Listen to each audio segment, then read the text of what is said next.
So here's Mrs. Hendrickson. She has a pitcher full of sugar water, and she's pouring it inside the feeder here. You can see it go in and splash at the bottom.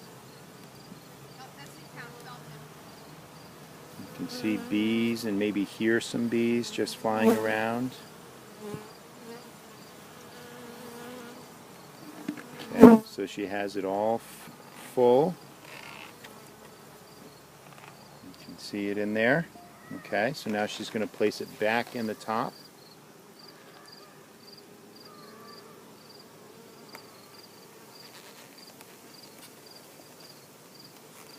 It can be kind of tricky getting it back in because the gloves make our fingers really fat, and you can see that there's not a lot of space in between.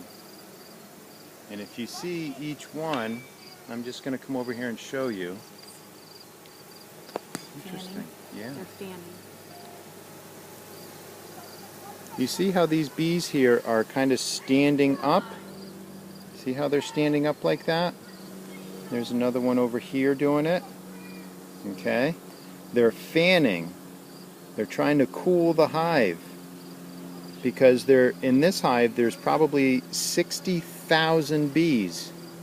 And with all of them in there moving around in these tight spaces, you can see how little space there is in between each one of these frames. Remember, I told you these frames are kind of like a picture frame, but with no picture in it. Okay? There's not a lot of space in there. So with all the bees moving about, it gets really, really hot. And that's one way they cool the hive, is by fanning like that. Now Mrs. Hendrickson is going to put the lid back on, so I'm just going to pause the movie again.